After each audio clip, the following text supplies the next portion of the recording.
नमस्कार दोस्तों, स्वागत है आपका अक्षर लर्निंग सेंटर में, जहां पढ़ना होता है आसान और मजेदार भी।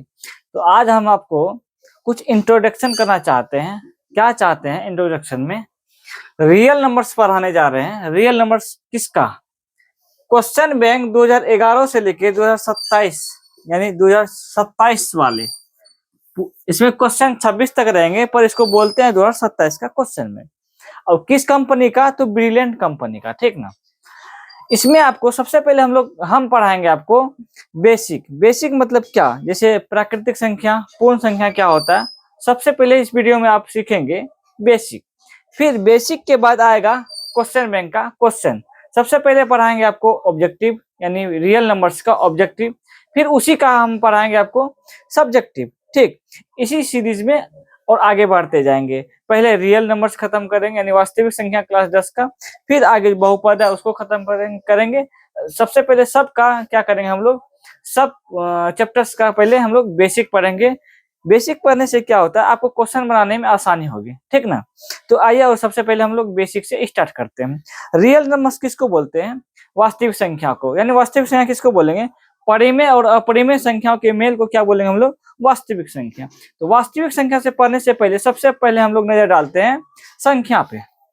किस पे? दुनिया में जितना भी हम लोग संख्या लिख ले, मात्र कितना संख्या से हम लोग लिखते हैं? 10 संख्या। कहां से उठा है 10 संख्या? 0, 1, 2, 3, 4, 5, 6, 7, 8, 9। इन्हीं 10 संख्या से आगे संख्या हम लोग बनाते आते हैं, ठीक। यानी दुनिया में कोई भी चीज लिखना है तो इन्हीं 10 संख्या में से हम लोग मिला जुला के लिखते हैं। इसको हम लोग क्या बोलेंगे? संख्या यानी नंबर्स। क्या बोलेंगे? नंबर, ठीक। उसके बाद बात करते हैं प्राकृतिक संख्या को। क्या बात करेंगे? प्राकृतिक संख्या। प्राकृतिक संख्या क्या होता है? यानी नेचुरल नंबर। प्राकृतिक आप लोगों ने पहले भी पढ़ा है, कोई दिक्कत नहीं, रिवीजन हो जाएगा, ठीक ना। प्राकृतिक संख्या क्या किसको बोलेंगे? गिनती की संख्या को हम लोग क्या बोलते हैं? प्राकृतिक संख्या। आप लोगों ने बचपन में गिना होगा 1, 2, 3, 4, 5, 6 डॉट डॉट आदि, ठीक। अब इस संख्या से प्रश्न एक बनता है कि सबसे छोटी प्राकृतिक संख्या क्या होगी? हम लोग लिखेंगे क्या? सबसे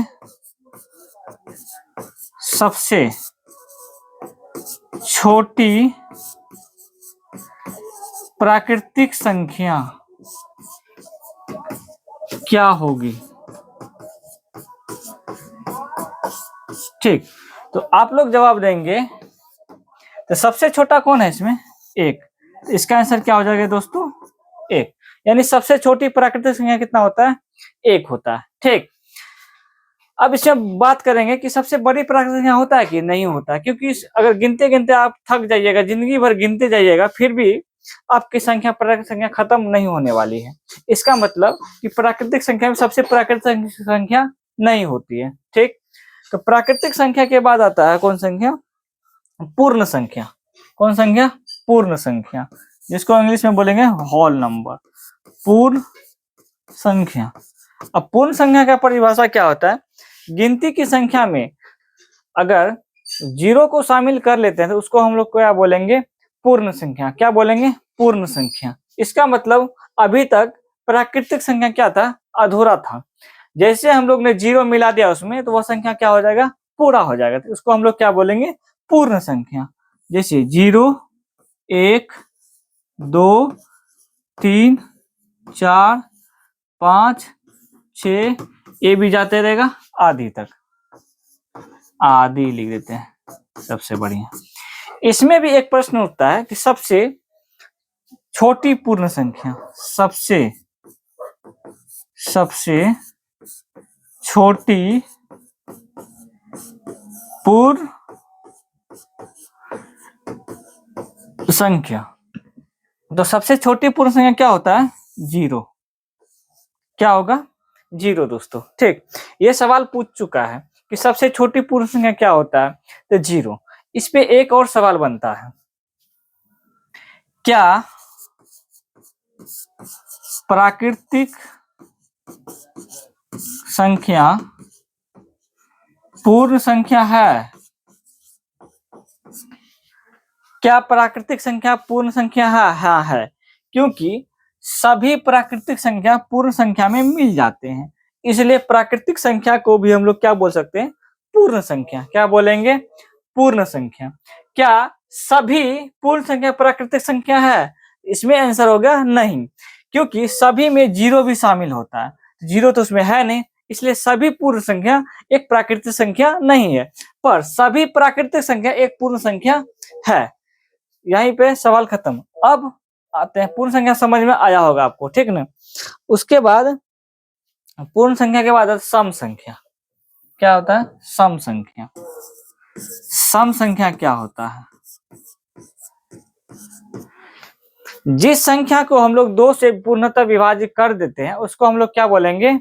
सम संख्या। क्या बोलेंगे? सम संख्या। दो से विभाज्य हो, इसका मतलब क्या होता है? जिसका शेष फल क्या होना चाहिए? हमेशा जीरो।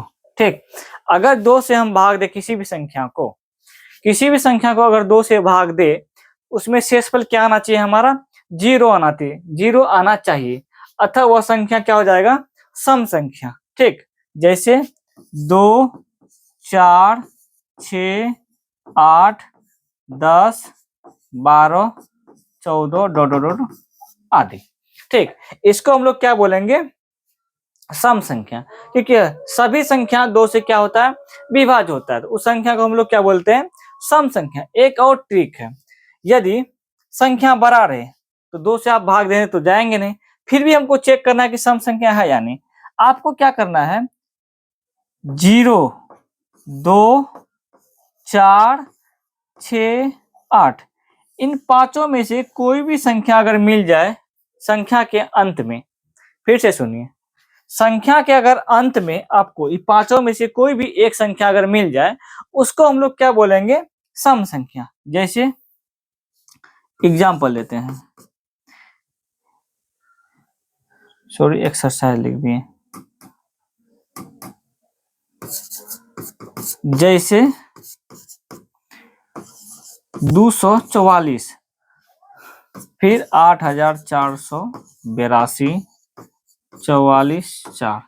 आप देखिए यहाँ पे लास्ट में क्या आया? 4। जैसे अगर इस पांचों में से कोई भी संख्या अगर एक वो संख्या मिल जाए, तो आपको समझ जाना चाहिए या समझ में आना चाहिए कि यह क्या कौन संख्या है? सम संख्या। लास्ट में देखिए 2 है तो सम संख्या, लास्ट में 4 है तो सम संख्या। फिर और उदाहरण देते हैं, जैसे 240 लास्ट में क्या मिल गया? 0, तो सम संख्या। यानी इस पांचों में से कोई भी संख्या अगर लास्ट में मिल जाए तो वह संख्या क्या समझना? हमको सम संख्या है। आई होप कि आपको समझ में आया होगा सम संख्या। अब आते हैं विषम संख्या में। कौन संख्या में? विषम संख्या किसको बोलेंगे? जो संख्या दो से पूर्णतः विभाज्य ना हो उसको हम लोग क्या बोलेंगे दोस्तों? विषम संख्या। ठीक, तो यहां लिख सकते हैं 2 से विभाज्य ना हो। ठीक, उसको क्या बोलेंगे हम लोग? विषम संख्या। जैसे सॉरी एक चीज तो बताया नहीं है सम संख्या में। अगर आपसे पूछा जाए कि सबसे छोटी सम संख्या, सबसे छोटी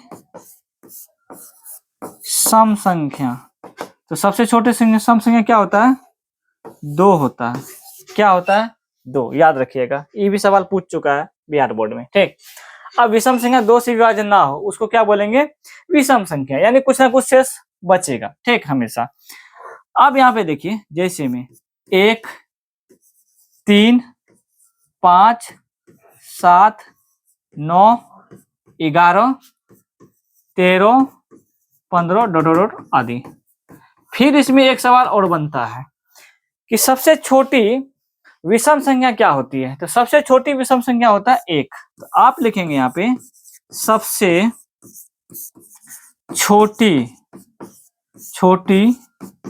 विषम संख्या क्या होती है? 1 होती है। क्या होती है? 1। तो सबसे अगर बड़ी पूछ दे तो नहीं होती है, तो नहीं लिखना है। ठीक, सबसे छोटी विषम संख्या 1 और सबसे छोटी सम संख्या क्या होता है? 2। आई होप कि आपको समझ में आया होगा। चलते हैं अगला सवाल पे। अब आता है भाज्य संख्या। क्या होता है? भाज्य संख्या। भाज्य संख्या। भाज्य संख्या उसको बोलेंगे जिसका गुणनखंड कम से कम कितना हो? 2 से अधिक, यानी 3 कम से कम होना चाहिए। जिस संख्या का गुणनखंड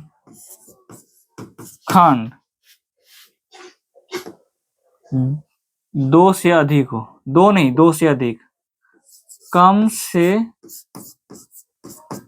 कम 3 हो। इसका मतलब होता है क्या? वह संख्या 1 से कटना चाहिए, स्वयं से कटना चाहिए, और किसी और अन्य संख्या से भी क्या होना चाहिए? विभाज्य होना चाहिए। ऐसी संख्या को हम लोग क्या बोलते हैं? क्या बोलते हैं? भाज्य संख्या। ठीक, तो जैसे में देखिए 4, 6, 6, 7, 8, 9, 10, 12, 14, 15, 17, 18, 16 भी होगा, 16, 18 आदि। अब इसको बढ़िया समझिए। भाज्य का मतलब क्या होता है? जैसे 4 का गुणनखंड निकालिए। गुणनखंड का मतलब होता है कि 4 को कौन कौन सी संख्या भाग दे सकता है। जैसे 1 देगा, 2 देगा, 4 देगा। इसका रूल है कम से कम कितना गुणनखंड होना चाहिए? 3 होना चाहिए, 3 को। जैसे 1, 2, 3। 6 का भी देख लीजिए, 1 भी भाग देगा, 2 भी भाग देगा, 3 भी भाग देगा और 6 भी भाग देगा। यानी 6 को 1 भी भाग दे सकता है, 2 भी भाग दे सकता है, 3 भी भाग दे सकता है और 6 भी भाग दे सकता है। इसका मतलब 6 का कितना गुणनखंड हुआ? 4 गो। 4 का कितना हो गया? 3 गो। 8 का देख लेते हैं, 1 दे सकता है, 2 दे सकता है, 4 दे सकता है और 8 दे सकता है।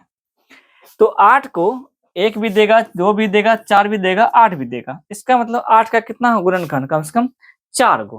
तो यहाँ पे शर्त कितना है? कम से कम कितना गुणनखंड होना चाहिए? 3 गो। ठीक, तो ऐसी संख्या को हम लोग क्या बोलेंगे? भाज्य संख्या। आपके दिमाग में एक सवाल और आ रहा होगा, 2 को हम लोग क्यों नहीं मानते हैं भाज्य संख्या? क्योंकि यह एक अभाज्य संख्या है।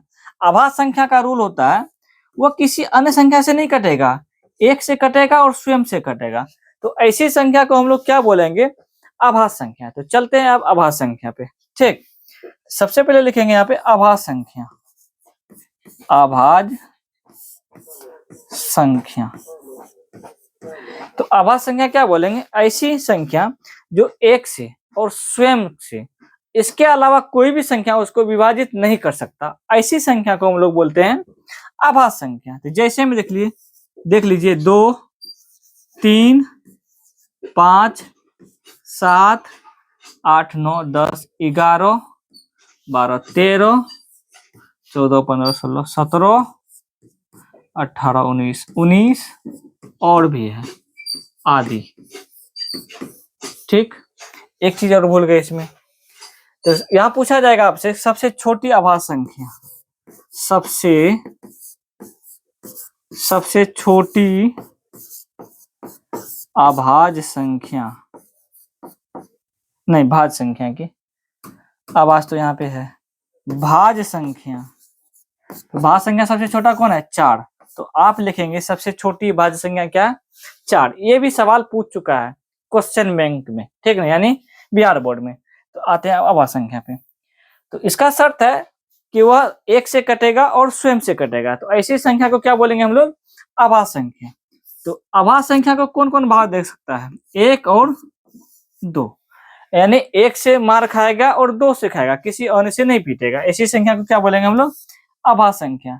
3 को भी देख लीजिए, 1 से कटेगा और 3 से, यानी 3 का पहाड़ा 1 का पहाड़ा मिलेगा और 3 का पहाड़ा मिलेगा।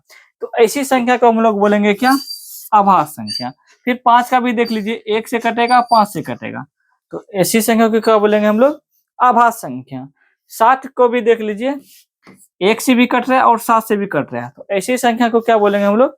आभाज्य संख्या। आई होप कि आपको समझ में आ गया होगा। फिर इसमें एक सवाल उठता है कि सबसे छोटी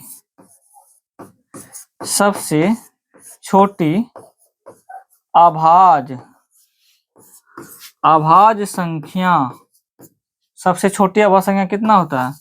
2। कितना होता है? 2। कितना होता है? 2। फिर इसमें एक और सवाल आएगा, सबसे छोटी सम अभाज्य संख्या क्या होता है? इसमें भी आप आंसर मारिएगा, कितना? 2। सबसे छोटी अभाज्य संख्या में भी आंसर 2, सबसे छोटी सम अभाज्य संख्या में भी आंसर 2। यानी 2 ऐसी संख्या है, वह सम संख्या भी है और एक अभाज्य संख्या भी है। ठीक, आई होप कि आपको समझ में आ गया होगा। अब चलते हैं कौन संख्या पे? पूर्णांक संख्या पे। पूर्णांक क्या होता है? पूर्णांक, पूर्णांक का मतलब होता है पूरा अंक। क्या होता है?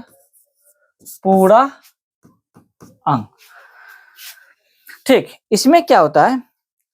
पूर्ण संख्या और सिंपल समझिए, धनात्मक संख्या और ऋणात्मक संख्या और जीरो को, तीनों को मिक्सचर कर दे, उस संख्या को हम लोग क्या बोलेंगे? पूर्ण संख्या, पूर्णांक संख्या। क्या बोलेंगे?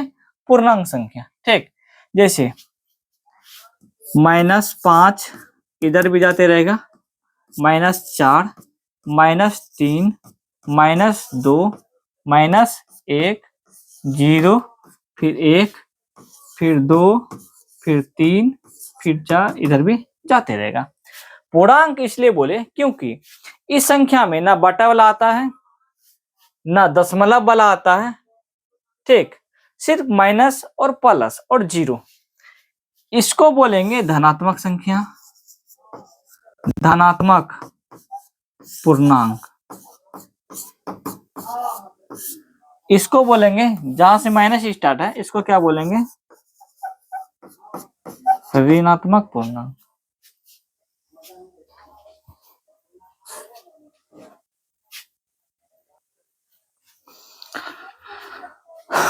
अब यहाँ पे देखिए,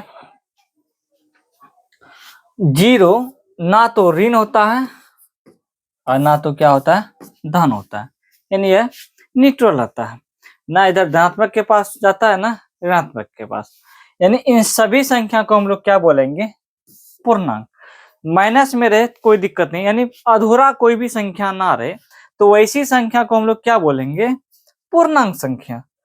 अगर आप बोले 1/2 पूर्णांक है, तो हम बोलेंगे नहीं है यह संख्या पूर्णांक। ठीक, आई होप कि आपको समझ में आया होगा। ठीक, अब इसको क्या करते हैं? आगे बढ़ते हैं इससे आगे। इसके बाद आता है कौन संख्या?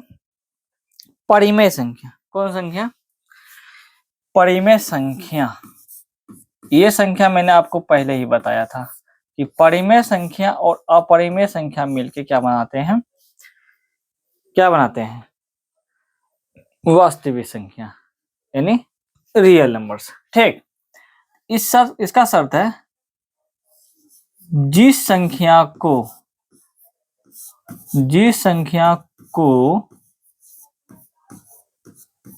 P/Q के रूप में लिख सकते हैं,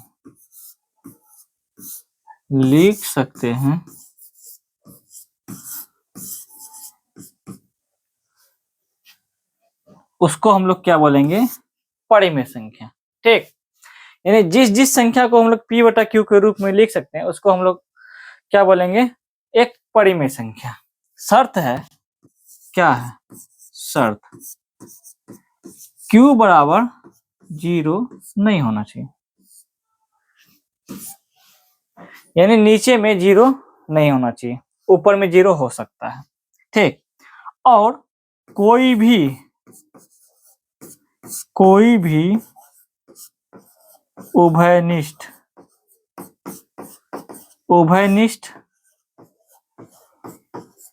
गुणनखंड नहीं हो, एक के अलावा।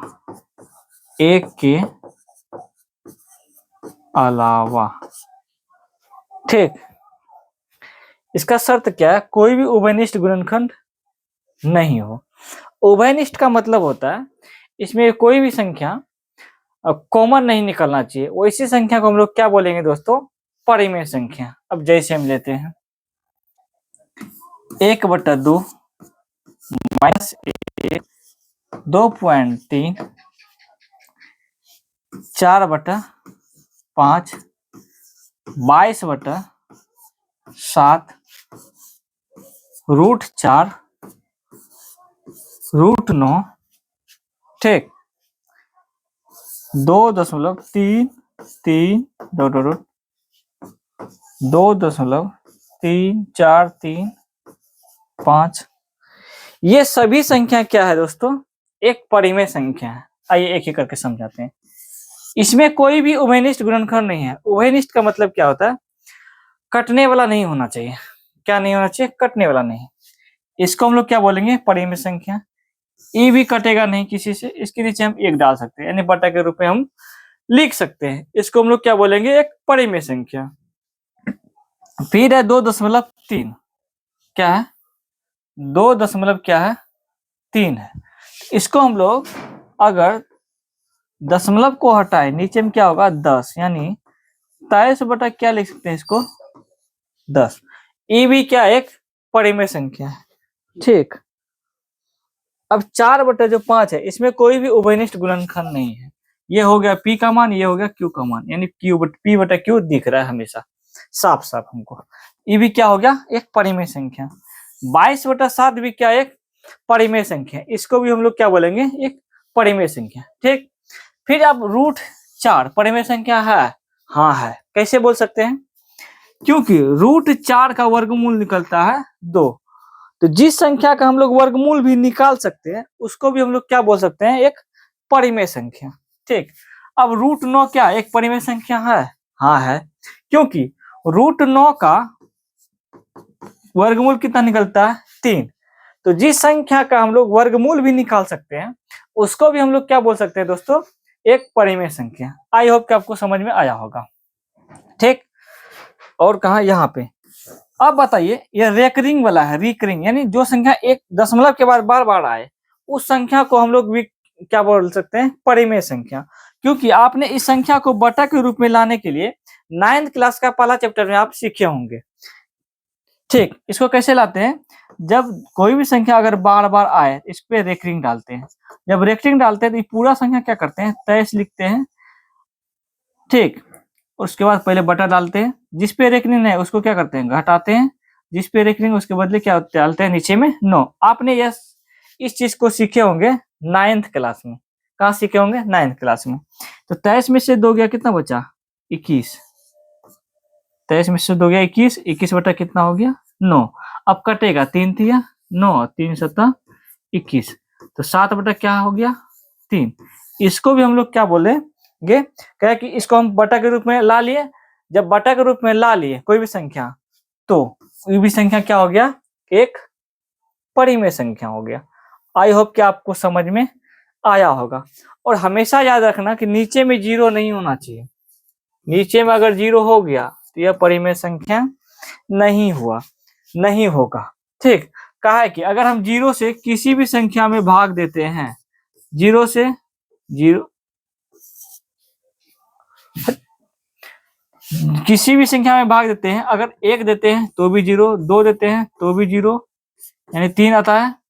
फिर 3 से भागा देंगे, गुना करेंगे इसमें, यानी 0 की पारा में किसी भी संख्या को पढ़ो तो 0 ही आता है। यानी अगर लाखों संख्या तक पढ़िएगा 0 का पारा तो 0 ही आएगा, यानी कटने और पिटने वाला ये संख्या नहीं है। इसलिए नीचे में 0 हम लोग नहीं डालते हैं। आई होप कि आपको समझ में आया होगा। चलते हैं अगला स्लाइड पे। अब पढ़ते हैं अपरिमेय संख्या, ठीक। अपरिमेय संख्या। अब परिमेय बढ़िया से अगर पढ़ लिया और समझ गए तो उसका उल्टा दीजिए। यानी जिस संख्या को हम लोग P/Q के रूप में नहीं लिख सकते उसको हम लोग क्या बोलेंगे? अपरिमेय संख्या। आप परिभाषा लिख सकते हैं ऐसे, जिस संख्या को P/Q के रूप में नहीं लिख सकते उसको हम लोग क्या बोलेंगे? अपरिमेय संख्या। जैसे लिख देते हैं। जिस संख्या को P बटा Q के रूप में नहीं लिख सकते, नहीं लिख सकते सकते उसको उसको हम क्या बोलेंगे? अपरिमेय संख्या। ठीक, अपरिमेय संख्या। जैसे में √2, √3, √5, √7, फिर पाई भी एक अपरिमेय संख्या है आदि। एक चीज और, अगर किसी संख्या के बाद दशमलव 0 1 0 0 1 0 0 1 दो दो दो ऐसे इस टाइप से रहे, इसका मतलब और भी जा रहा, अलग अलग संख्या आ रहा है। यहाँ 0.1 आया, 0.1 आया, 0.1 आया, पॉइंट नहीं 0.1 आया, यानी संख्या थोड़ा थोड़ा बदलते जा रहा है। जब दशमलव के बाद बदलते जा रहा है तो वह भी संख्या क्या होता है? एक अपरिमेय संख्या। इसके बारे में भी आप 9th क्लास में बढ़िया से सीखे होंगे और यहाँ भी सीख लीजिए, कोई दिक्कत वाली बात नहीं है। तो आपने सीखा प्राकृतिक संख्या, पूर्ण संख्या, अपरिमेय संख्या, परिमेय संख्या, सम संख्या, विषम संख्या, भाज्य संख्या, अभाज्य संख्या। आई होप कि आपको बढ़िया से समझ में आया होगा यह वीडियो आपको। ठीक, तो चलते हैं एक और टॉपिक की तरफ। ठीक, जिसको बोलते हैं शांत दशमलव प्रसार। देखिए, जब आप पढ़ रहे हैं तो बढ़िया से पढ़िए और बेसिक को भी बढ़िया से समझिए। ठीक, बेसिक जब तक आपका मजबूत नहीं रहेगा तो आप सवाल को हल नहीं कर पाइएगा, थोड़ा थोड़ा सवाल में प्रत्येक सवाल में फंसिएगा। ठीक, तो इसको बढ़िया से मजबूत कीजिए और आइए हमारे साथ पढ़िए। शांत दशमलव प्रसार, और ये सवाल 1-2 सवाल फिक्स रहता है एग्जाम में। ठीक ना, इसलिए इसको बढ़िया से पढ़ना जरूरी है। तो दशमलव, शांत दशमलव प्रसार, और इसी में जोड़ लीजिए अशांत। ठीक, शांत अशांत को कैसे, कोई भी संख्या परिमेय संख्या रहेगा आपके पास, 6 बटा मान लेते हैं 5 है, और आपको बोलेगा कि यह बताइए यह शांत है कि अशांत। तो सबसे पहले अगर आप बेसिक से सीख रहे हैं और आपको गणित पढ़ाया होगा आपके टीचर ने, जहां भी आप पढ़ रहे हैं, तो सबसे पहले आपको सिखाया होगा 5 से सबसे पहले 6 में भाग देना है। 5 एका 5, 6 में से 5 गया 1। अब 1 कटेगा नहीं तो क्या देंगे यहाँ पे? दशमलव के बदले क्या देते हैं हम लोग? 0 देते हैं। क्या देते हैं? 0। तो 5 दूनी कितना हो गया? 10। ठीक, जो संख्या दशमलव लेने के बाद भी पूरी बढ़िया से कट जाए, ऐसी संख्या को हम लोग क्या बोलेंगे? क्या बोलेंगे? शांत दशमलव। क्या बोलेंगे दोस्तों? शांत दशमलव प्रसार। अगर बोलेगा, इसी संख्या में 2 रंग का सवाल पूछता है, ये सवाल दे दिया और आपको बोलेगा दशमलव में बनाइए, तो आप इस टाइप से भी बना सकते हैं। ठीक, और दशमलव पूरी दशमलव लेके अगर कट गया तो क्या लिखेंगे आप लोग? शांत दशमलव। फिर एक और सवाल लेते हैं, इसी सवाल को लेते हैं, 6 बटा क्या ले? 7। अब हम लोग फिर से क्या करेंगे? 7 से 6 में भाग दिए होंगे। अब आपको जब पहली बार आप 10 में पढ़ेंगे शांत अशांत, तो आपको आपके टीचर इसी टाइप से आपको बताए होंगे और मैं भी इसी टाइप से बताता हूँ। ठीक, इसमें कोई दोहराए नहीं है, तो अच्छी बात है। तो सबसे पहले 7 का 7 में 6 मिलता नहीं तो पहले 0 से खिलाएंगे। ठीक, तो 6 में से 0 गया तो कितना बचा? 6। फिर यहाँ होगा दशमलव। ठीक, ये भाग नहीं रहा, कोई दिक्कत नहीं, इसको ले लेते हैं, यहाँ पे ध्यान से दिख रहा होगा, नहीं दिखता है, यहाँ डालते हैं उठा के। ठीक, अब यहाँ पे देखिए ध्यान से, तो 7 8 कितना हो गया 56। 60 में से 56 गया, कितना बचा 4। फिर दशमलव के बदले 1 0 ले सकते हैं। इस दशमलव के बदले जहां जहां हमको जरूरी पड़ेगा जीरो का, वहां वहां हम दशमलव के बदले 0 ले सकते हैं, कोई दिक्कत यहाँ तक नहीं हुआ होगा आपको। फिर 7 5 35, ठीक।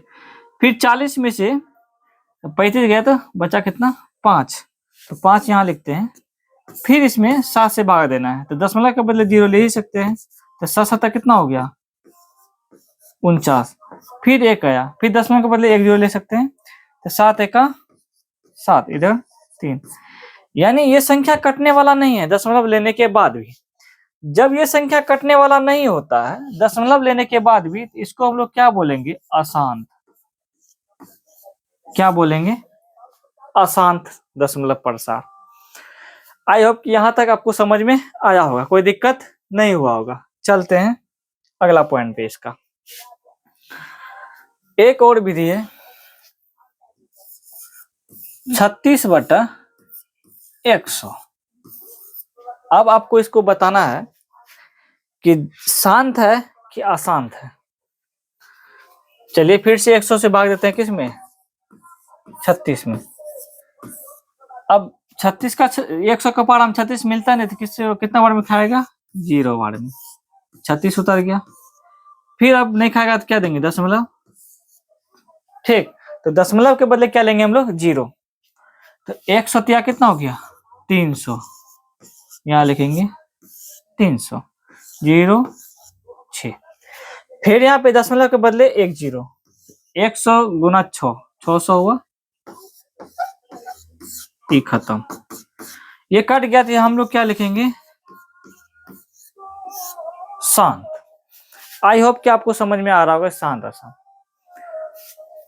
फिर अगला सवाल लेते हैं 2/10, ठीक। और 10 से फिर 2 में भाग दीजिए, 10 से 2 में 0 0, फिर 2 नीचे उतारिए, फिर दशमलव, फिर 10 दूनी 20।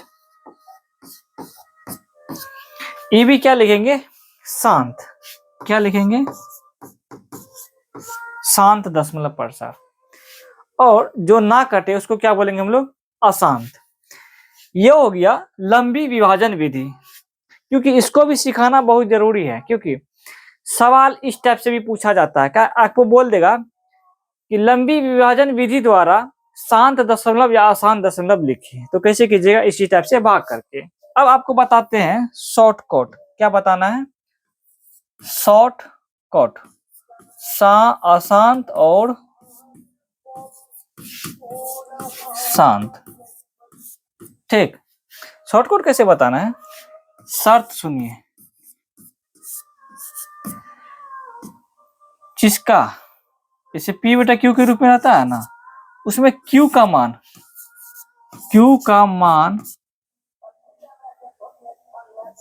2m गुना 5n के रूप का होना चाहिए, ठीक।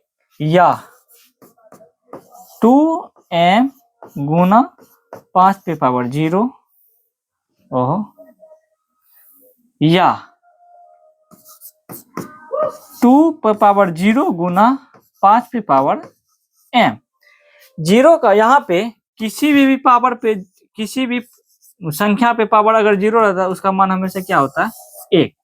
इसका मतलब होता है कि अगर खलिया 2 पे पावर m रहे तो भी क्या होगा शांत होगा दशमलव प्रसार। क्या होगा शांत होगा। क्या होगा, ये शांत के लिए रूल है। अगर आप शांत के लिए रूल सीख जाते तो आप आसान भी तुरंत पहचान लीजिएगा। कैसे, अगर 2 पास दिखे तो भी क्या है शांत, वो भी कटाने के बाद। सिर्फ 5 दिखे, सिर्फ 2 दिखे तो भी शांत, सिर्फ 5 दिखे तो भी क्या होगा, शांत होगा। आइए अब सवालों के माध्यम से आपको सिखाते हैं इसको कैसे पहचाना है शांत अशांत। 3/3 कितना 50 लेते हैं। अब इसको बिना विभाजन किए बताना है कि यह भिन्न शांत है कि अशांत है। कैसे बताना है, सिर्फ इस 50 को पहले देखना है कटता है कि नहीं कटने वाला। तो नहीं कटने वाला है तो इस Q का मान उठाना है ऐसे 50, और इसको क्या करना है, अभाज्य गुणनखंड। क्या करना है, अभाज्य गुणनखंड। आप चाहे तो ऐसे भी कर सकते हैं, या अगर आपको डायरेक्ट आता है तो डायरेक्ट भी कर सकते हैं। अगर 2 से करेंगे तो होगा 25, फिर 5 से करेंगे तो होगा 5, तो 25 यानी कितना हो गया 50। ठीक, कितना हो गया 50। अब यहाँ पे लिखना है 3/2 का गो आया 1 गो, तो 2 पे पावर क्या हो गया 1, फिर गुना 5 का गो आया है 2 गो, तो 5 पर पावर क्या हो गया 2। अब यहाँ पे 2 दिखा और 5 दिखा, देखा ना। तो यहाँ पे शर्त क्या है, 2 या तो 5, तो 2 5 दिखा तो क्या लिखना है आपको, शांत। क्या लिखना है, शांत। और एक और लेते हैं उदाहरण, 3/8। 3/8 है, ऊपर में कुछ भी रहे उससे कोई मतलब नहीं होना चाहिए। पहले चेक करना है कटता है कि नहीं, कटाने के बाद इसे करना है, इस टाइप से सजाना है। 3/8 है तो 8 को हम लोग क्या लिख सकते हैं, 2 गुना 2 गुना 2, 2 दूनी 4, 4 दूनी 8। तो इसको हम लोग लिखेंगे 3/2 पे पावर कितना 3। अगर 5 नहीं आया तो 5 पे पावर क्या लिख सकते हैं 0। इसका मतलब 5 नहीं आया है, ठीक ना। ऐसे भी लिख सकते हैं, खलिया रहेगा तो इसको मिटा दीजिए फिर भी सही है। अब यहाँ पे शर्त है, सिर्फ अगर 2 भी रहा तो भी क्या है, यहाँ पावर भी m का पावर भी कुछ है उससे मतलब नहीं है, पर खंड किसके हिसाब से आना चाहिए, अभाज्य गुणनखंड 2 के और 5 के हिसाब से। यहाँ 2 आया तो भी क्या लिखना है हमको, शांत। क्या लिखना है, शांत। आई होप कि आपको समझ में आ रहा होगा। फिर एक और दिखाते हैं, 6/125। इसको हम लोग कैसे लिख सकते हैं, 125 को 5 पे पावर 3, तो ऐसे आप लोग निकाल सकते हैं इस टाइप से, 5 गुना 5 गुना 5 गुना, तो 25 25 25 25 कितना हो गया 125। इतना तो आपको आता होगा, क्या कि 10 क्लास में पढ़ रहे हैं, ठीक ना। 125 को हम लोग लिख सकते हैं 5 पे पावर क्या 3। यहाँ भी 5 कितना हो गया, 5 आ गया नीचे में ना। अगर 2 को लिखना है तो 2 पे पावर क्या लिख सकते हैं 0, इस टाइप से दिखाने के लिए। यहाँ लास्ट में 5 आया तो क्या होगा शांत। 5 भी सीख गए, 2 भी सीख गए, इसके अलावा कुछ भी आए तो क्या लिखना है अशांत। जैसे 7/2 पे पावर 2, 5 पे पावर 3 और 3 पे पावर 4। अब बताइए शांत है क्या अशांत, यह अशांत है। क्यों, 2 है 5 है, इसके अलावा कुछ भी मिला है 3 पे पावर 4, यानी 3 नहीं होना चाहिए, यह क्या हो जाएगा अशांत। क्या हो गया अशांत हुआ, क्या हो गया अशांत। अब फिर समझाते हैं एक और सवाल, 9/120। 9/24, 9 देते हैं हम 27 देते हैं। अब पहले क्या करना है, हमको चेक करना है कटता है या नहीं। क्या करना है चेक, 9 का 9, 9 कितना हो गया 27, 1/, कितना हो गया 3, 1/, कितना हो गया 3। अब बताइए शांत है कि अशांत है, क्योंकि अशांत है, क्योंकि नीचे में कितना हो गया 3, ठीक। तो यह क्या हो गया अशांत हो गया। आई होप कि आपको समझ में आया होगा शांत और अशांत। अगर कोई दिक्कत होता है आप हमें कमेंट कीजिए, हम आपको फिर से उसको बढ़िया से अगला वीडियो में बताने की कोशिश करेंगे, ठीक। एक और होता है क्या है यूक्लिड विभाजन एल्गोरिथम, ये प्रेमिका, इसको भी समझ लेते हैं। जब बेसिक बता रहे हैं सब बेसिक समझाइए देते हैं आज। यूक्लिड विभाजन प्रेमिका, ये बच्चा वाला सवाल है, सवाल दे दिया 10 क्लास में उठा के। ये सवाल आपने 6-7 में या 5 क्लास में पढ़े होंगे परिचय गणित में, ठीक ना। उसी का नाम रख दिया यहाँ पे यूक्लिड विभाजन एल्गोरिथम। अब समझिए इसको कैसे। आपने पढ़ा है भाज्य बराबर भाजक गुना क्या होता है, भागफल, प्लस क्या होता है, शेषफल, ठीक। इसी को यूक्लिडवा ने क्या बोला, ए इसको बी, इसको क्यू, इसको क्या बोल दिया, आर। यानी ए अगर लिखा है तो वहां पे क्या लिखा है, भाज। अगर बी लिखा है तो लिखा है भाजक, क्यू लिखा है तो क्या लिखा है, भागफल, और आर लिखा है तो शेषफल। इसी को और बढ़िया से लिखना है तो ए बराबर लिखिएगा बी क्यू प्लस आर, ठीक। क्या लिखिएगा इसी चीज को, यानी भाज्य बराबर भाजक गुना भागफल प्लस शेषफल को लिखिएगा ए बराबर बी क्यू प्लस आर। इसी को हम लोग क्या बोलेंगे, यूक्लिड विभाजन एल्गोरिथम। अब इसको सजाते कैसे हैं यूक्लिड विभाजन एल्गोरिथम पे, इससे हम लोग निकालते हैं HCF।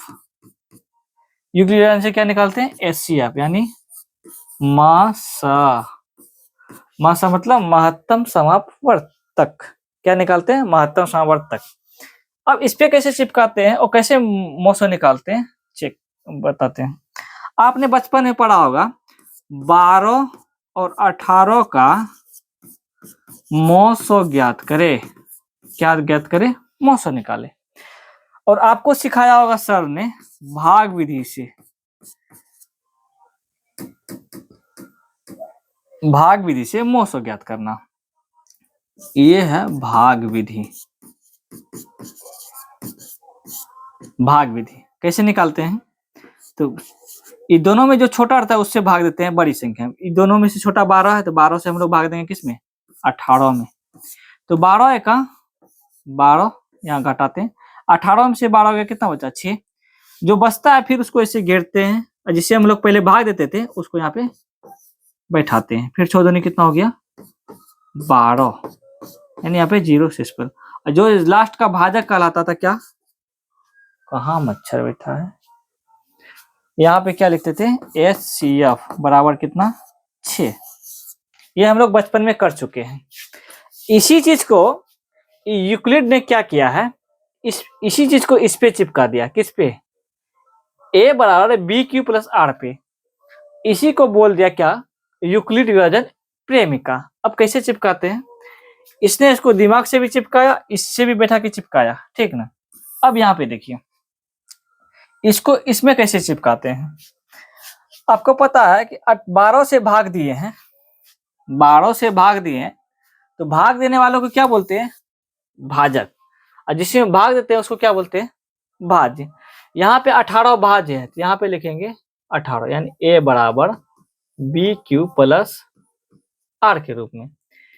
ए बराबर क्या हो गया, 18, और किससे भाग दे रहे हैं, 12 से, यहाँ 12 हो गया, क्यू, भागफल को क्या बोलते हैं, क्यू यहाँ पे। तो क्यू यहाँ 1, नीचे में इसका शेषफल कितना आ जाता है, 6, तो यहाँ पे लिखेंगे 6। ये पहला स्टेप हुआ, ठीक। अब दूसरा स्टेप, जब यहाँ पे दूसरा स्टेप बढ़ा है तो हम लोग भी यहाँ दूसरा स्टेप बढ़ाएंगे। अब यहाँ तक कंप्लीट इसका, फिर यहाँ से स्टार्ट होता है खेला। अब इस तीनों में देखिए, यहाँ 12 हो गया भाज्य, फिर इसको यहाँ पे लिखना है, और 6 से इसमें फिर भाग दे रहे हैं, 6 यहाँ, भागफल इसका कितना आया, 2, और शेषफल कितना आया यहाँ पे, 0। जैसे हमारा शेषफल 0 आता है, वहीं पे इसका ये जो है b का मान, b बराबर कितना हुआ, 6। यहाँ पे r बराबर 0 होना चाहिए, b का ही मान हमारा क्या कहलाता है, HCF। क्या कहलाता है, HCF। आई होप कि आपको समझ में आ गया होगा यूक्लिड डिवीजन एल्गोरिथम होता क्या है। एक और सवाल बनाते हैं, 6 और 8। अब इसको हमको क्या करना है, यूक्लिड डिवीजन एल्गोरिथम पे सजाना है। 6 से सबसे पहले क्या करेंगे हम लोग, 8 में भाग देंगे। 6 का 6, 8 में से 6 गया, कितना बचा, 1, फिर 1 सॉरी 2 बचा, 2, फिर 2 को घेरेंगे, फिर 6 यहाँ लाएंगे, तो 2 छा का कितना, 2 3 कितना हो गया, 6। अब इसको हमको सजाना है यूक्लिड डिवीजन एल्गोरिथम पे। तो फिर क्या लिखेंगे हम लोग, A बराबर BQ प्लस R। A का मान कितना हो गया यहाँ पे 8, B का मान कितना हो गया 6, और Q का मान कितना हो गया 1, प्लस R का मान कितना यहाँ पे 2। ठीक, फिर इस डिब्बा में आइए, तो यहाँ A का मान कितना हो गया 6, B का मान 2, और Q का मान 3, और R का मान कितना हो गया 0। तो यहाँ पे HCF कितना हो गया, HCF बराबर, यहाँ 0 निकला, इसका B का मान कितना हो गया 2। इसका मतलब 6 और 8 का HCF कितना हो गया 2। आई होप कि आपको समझ में आया होगा यूक्लिड डिवीजन एल्गोरिथम। अब आते हैं HCF के कितने विधि होते हैं बनाने का, और LCM के कितने विधि होते हैं बनाने का। ठीक, HCF इसका फुल फॉर्म होता है हाईएस्ट कॉमन फैक्टर। क्या होता है, हाईएस्ट कॉमन फैक्टर। अब इसको बोलते हैं हिंदी में समाप वर्तक, सॉरी महत्तम समाप वर्तक, महत्तम समाप वर्तक। इसको शॉर्ट कोट में क्या बोलेंगे, मौसो। क्या बोलेंगे, मौसो बोलते हैं। ठीक, यानी ऐसी संख्या, मौसो के कौन संख्या, 2 संख्या रहता है, जैसे देते हैं 4 और 6। अब मौसो किसको बोलेंगे, ऐसी संख्या सोचिए जो उस पहाड़ा में दोनों मिले, वो भी बड़ी से बड़ी संख्या होना चाहिए। कौन संख्या होना चाहिए, बड़ी से बड़ी संख्या होना चाहिए। ऐसी संख्या को क्या बोलेंगे हम लोग, मौसो। आप लोग दिमाग भी लगा सकते हैं, बिना दिमाग का तो सवाल बनेगा नहीं, तो हम लगाए तो दिमाग लगा 2, यानी 2 ऐसी संख्या जो 4 दुका 2 में 4 भी मिलता है और 6 भी मिलता है, और इससे बड़ा कोई संख्या हाईवे नहीं किया है जो 4 और 2 को काट सके। तो इस संख्या को हम लोग क्या बोलेंगे, मौसो, यानी HCF। HCF में कितने विधि हैं, देखिए यहाँ पे एक है गुणनखंड विधि, जैसे 4 और 6 का गुणनखंड निकालिए, 1 2 4, फिर 6 का 1 2 3 और 6। इनमें सबसे बड़ी से बड़ी संख्या 1 भी मिलता है, और मिलाइए तो इसका HCF 1 और 2 हुआ। लेकिन हम लोग मानेंगे सबसे ज्यादा किसको इंपोर्टेंस देंगे, 2 को। यानी यह कौन सा विधि है, गुणनखंड विधि। कौन सा विधि है, गुणनखंड विधि। इससे भी मौसो निकलता है। अब आते हैं अभाज्य गुणनखंड विधि।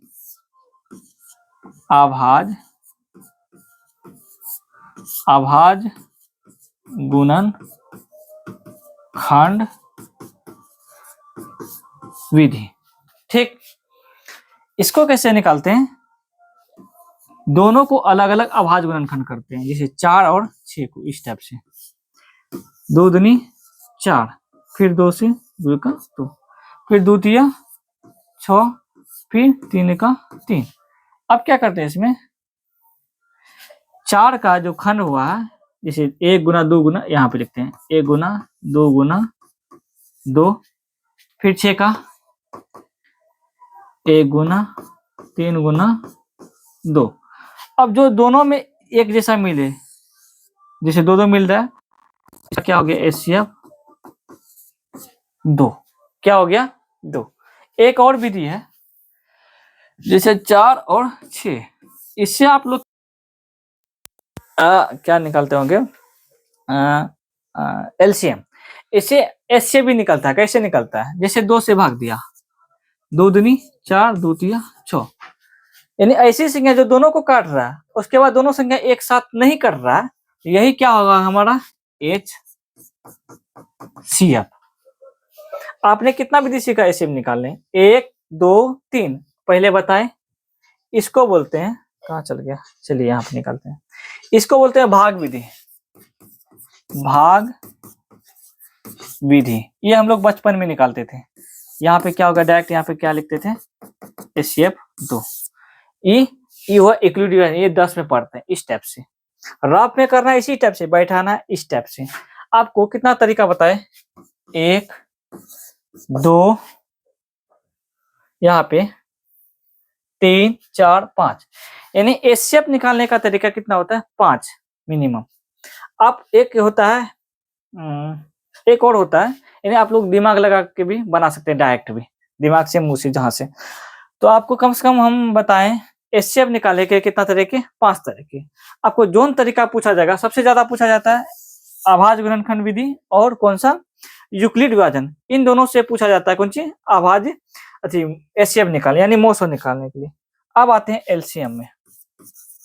एलसीएम का मतलब होता है लोवेस्ट कॉमन मल्टीपल। क्या होता है, लोवेस्ट कॉमन मल्टीपल, यानी छोटी से छोटी ऐसी संख्या जो दी गई संख्या विभाज्य हो जाए। जैसे अगर आपको बोलेगा 6 और 8 का क्या निकाले, एलसीएम, क्या निकाले एलसीएम, तो कैसे निकालिएगा। तो एक विधि होता है इसका गुणज विधि, यानी दोनों का गुणज निकालना है। 6 6 दूनी 12, 6 तिया 18, 6 चौका 24 जाते रहेगा। फिर 8 का 8, 8 दूनी 16, 8 तिया 24, 8 चौका 32, 8 पंचा 40, 8 छाक 48। यहाँ पे 24 पंचा 30, 6 छाका 30, 6 42, 6 48। ये भी एक विधि है गुणज विधि। इससे भी क्या निकलता है, एलसीएम निकलता है। कैसे निकलता है, यहाँ पे आप देखिएगा 24 मिल रहा है, यहाँ पे देखिएगा 48 मिल रहा है। तो 6 और 8 का एलसीएम कितना हो गया, 24 और 48। पर यहाँ पे इसका शर्त है कि सबसे छोटी संख्या होना चाहिए।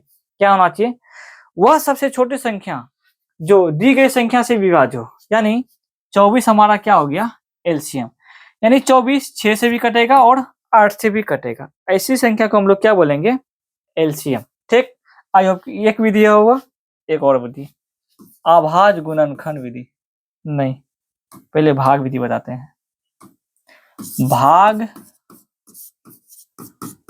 विधि से एलसीएम उसी संख्या को लेते हैं 6 और 8 को, इसका क्या निकालना है हमको, एलसीएम। यह विधि है भाग विधि। कौन सा विधि है, भाग विधि। तो आइए बनाते हैं। 2 से खेलेंगे, 2 तिया 6, 2 चौका 8। अब नहीं कट रहा है, एक चीज बताते हैं, अगर आप दो संख्या है, दोनों संख्या अगर नहीं कट रहा है एक संख्या से, तो वहीं पे रुक जाना है। अगर 3 संख्या तो कम से कम 2 संख्या कट रहा है तो कटाते जाना है। आपको अभी बताते हैं।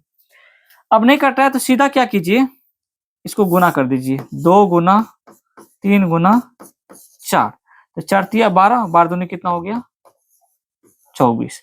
यानी 6 8 का आंसर कितना हो गया, एलसीएम 24। एक और इसमें नहीं, एक और विधि बताते पहले, नहीं सिर्फ बनाते हैं 3 गुमला में। 6 8 और 12 को शामिल करते हैं। अब इसको कैसे निकालना है, बाजू 2 तिया 6, 2 चौक 8, 2 छाक 12।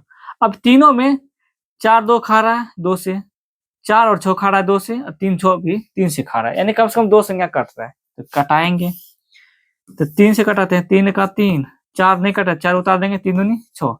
अब 4 और 2 किससे कटा है, 2 से, तो 2 दूनी 4, 2 1 2। अब नहीं कटा तो गुना कर देना है। 2 तिया 6, 6 दूनी 12, 12 दूनी कितना हो गया, यहाँ पे भी एलसीएम कितना निकला, 24 निकला। इसको बोलते हैं कौन सा विधि, भाग विधि से एलसीएम निकालना। तो अब आते हैं अभाज्य गुणनखंड विधि से। अभाज्य गुणनखंड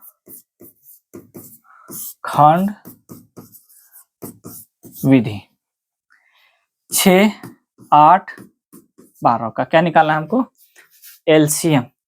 चलिए कैसे निकालते हैं सीखते हैं। देखिए यहाँ पे 6 का भी क्या करते हैं, अलग 8 का भी क्या करते हैं अलग, 12 को भी क्या करते हैं अलग। अब यहाँ पे लिखते हैं 2 तिया 6, 3 एका 3, फिर 2 दूनी 2 चौक 8, फिर 2 दूनी 4, फिर 2 एका 2, फिर 2 छाका 12, फिर 2 तिया 6, 3 एका 3। अब इसको क्या करते हैं हल करते हैं बढ़िया से। 6 का खंड आवाज खंड 1 गुना 3 गुना 2, 8 को लिखेंगे। अब यहाँ पे 8 का खंड जो हुआ है 2 क्या हुआ 1 2 3, तो हम लोग लिखेंगे 1 गुना 2 पे पावर कितना 3। अब यहाँ पे 2 क्या हुआ इसमें 12 में 2 गो 1 गुना 2 पे पावर कितना हो गया 2 लिखेंगे और गुना कितना हो गया 3। ठीक, अब इसको कैसे बनाते हैं ध्यान से देखिए बढ़िया से। जो संख्या मिले जैसे 2 2 2 2 मिला 2 मिला ना बढ़िया से, तो इनमें जिसका पावर ज्यादा होगा ध्यान से देखना है। 2 2 2 मिल गया, अब जिसका पावर ज्यादा उसको उठा के लिखेंगे। पावर किसका ज्यादा 3 वाला, तो 2 पे पावर कितना हो गया 3। अभी नहीं हुआ है, 1 मिला तीनों में तो 1 भी ले लीजिए, फिर यहाँ पे 3 3 दोनों में मिल रहा है, 2 को मिल रहा है फिर भी लेना है, 1 को 3 लेना है। अब 2 पे पावर 3 है तो कितना हो गया 8, यहाँ गुना 3 है तो 3 8 कितना हो गया 24। इसको बोलते हैं अभाज्य गुणनखंड विधि से क्या निकालना एलसीएम। आपने कितना विधि सीखा, ये विधि भाग विधि हुआ, इसको बोलते हैं गुणज विधि, इसको क्या बोलते हैं अभाज्य गुणनखंड विधि। ठीक, तो आई होप कि आपको समझ में आया होगा। ठीक ना, बेसिक खत्म हो चुका है, खत्म नहीं हो चुका है, अभी और बेसिक है। तो अब अगला वीडियो में उम्मीद करते हैं कि एचसीएफ और एलसीएम का मिक्सचर का बेसिक सबसे पहले बताएंगे, फिर हम सवाल हल करना स्टार्ट करेंगे। तो वीडियो को पूरा देखने के लिए धन्यवाद, थैंक यू, धन्यवाद।